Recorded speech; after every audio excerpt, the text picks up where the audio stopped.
So we're off to a mall somewhere in Pasig City.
We're here at Tim Ho Wan and we will be having our lunch.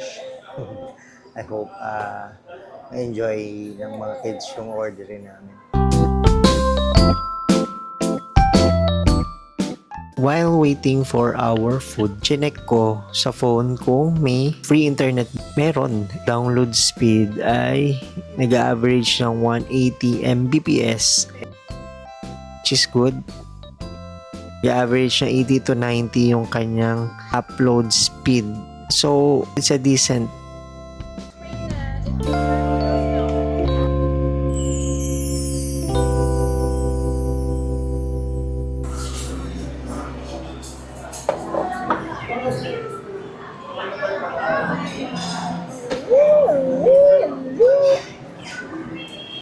Chinese. Wala sa binanggit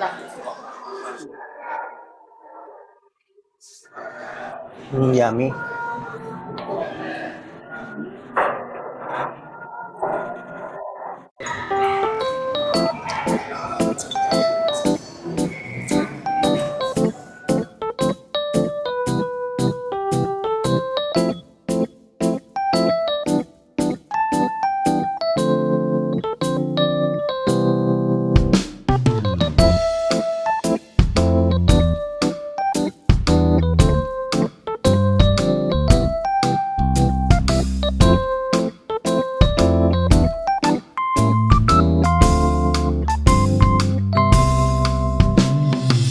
It's so gold.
An hour or more siguro iniwan sa akin yung twins. So, eto, binantayan ko sila habang naglalaro. And of course, ang hirap. Madalas is hindi sila magkasama and they are having their own things sa different parts ng laruan na ito. I'm driving the car.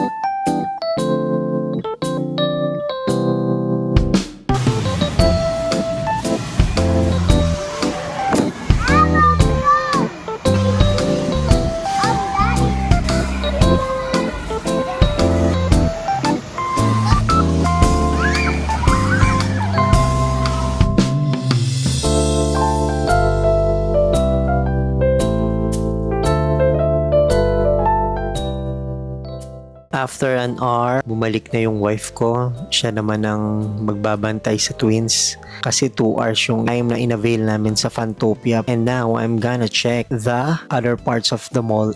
Here is the garden. Yeah, I think this is the rooftop.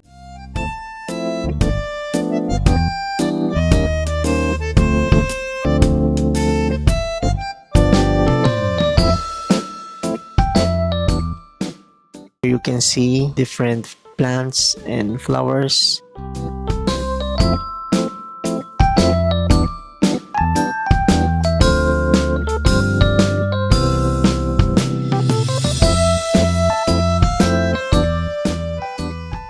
Dito rin makikita yung chapel. This is the chapel of the Archangels. I went inside, nag-take ako ng videos and some pictures, and I also prayed kahit hindi ako Roman Catholic. Hindi naman bawal, di ba? I can say yung Opus Mall is hindi talaga tinipid ng Robinsons Land. Ultimo yung flooring, yung Christmas decorations, yung lagyanan ng fire extinguisher, yung mga signages like this, caution, wet floor. Mga walls na pinangtakip doon sa mga shops na wala pang tenants. Almost everything is with touch of gold, wood, black, and white colors. So, good job, Robinsons. There are also specialty shops or boutiques. For example, itong Spasio, ino-occupy niya yung second, third, and fourth floor. Part of those floors. Isa pa is yung open source by Beyond the Box. I'm gonna try the CR dito sa third floor kung saan nandun din yung admin ng Opus Mall and clinic. I'm gonna pay 20 pesos and titignan ko kung anong meron nga dito sa loob ng CR na ito.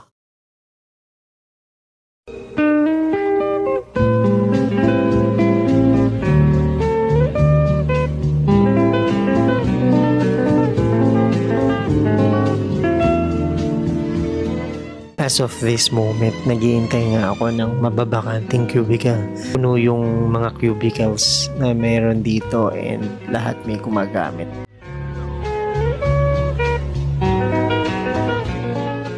I'm not expecting na ganito yung inidoro niya. Parang sa Japan, may mga pindutan, remote control. Ayan o.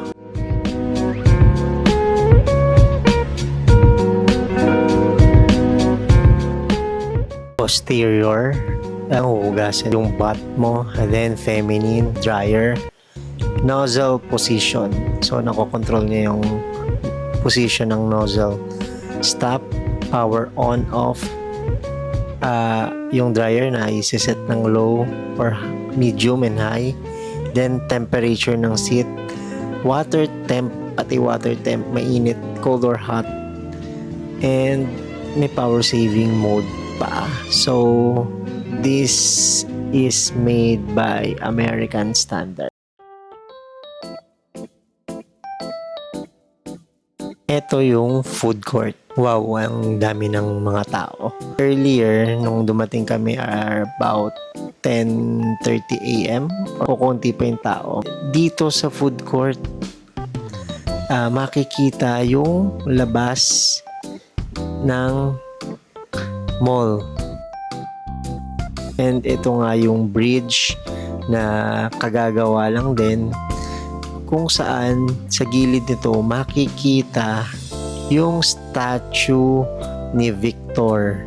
Si Victor, yung kamakailan lang is nanalo ng award, Best Sculpture or Statue. I don't know kung ano mang title yun. Anyway, Google nyo na lang. Ito ay isa sa pinakamataas na matangkad, malaking statue sa buong mundo. Larger than Statue of Liberty, yung mismong si Lady Liberty. At sa malayo, makikita nyo yung mountain range ng Rizal, which is yung Sierra Madre.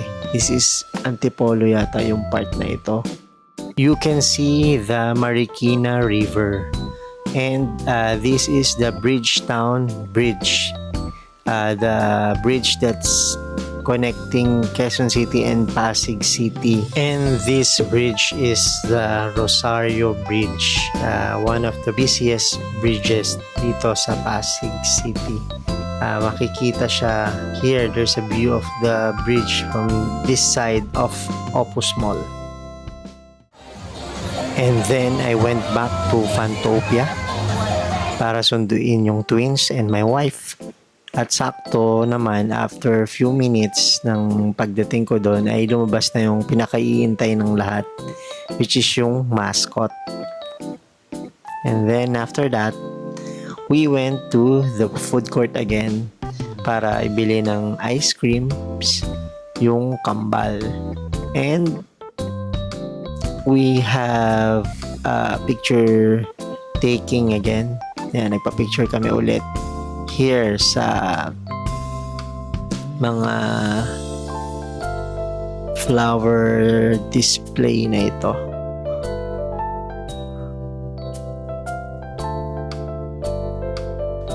Nag-decide na nga kaming umuwi because we're tired but we're happy. Whether you spend your Christmas in a luxury hotel, travel abroad, with friends, with family, or just with family visiting malls or parks, ang mahalaga, lahat ay masaya. Ang mahalaga is yung naaalala natin, yung essence, yung meaning, pinaka-meaning ng Pasko, which is yung pagbibigayan, pagmamahalan na unang ipinakita sa atin ng Panginoong Hesus nung siya ay isinilang sa mundong na ito para sa ating kaligtasan. Thank you for watching and have a wonderful Christmas season and a blessed, prosperous New Year. God bless us all.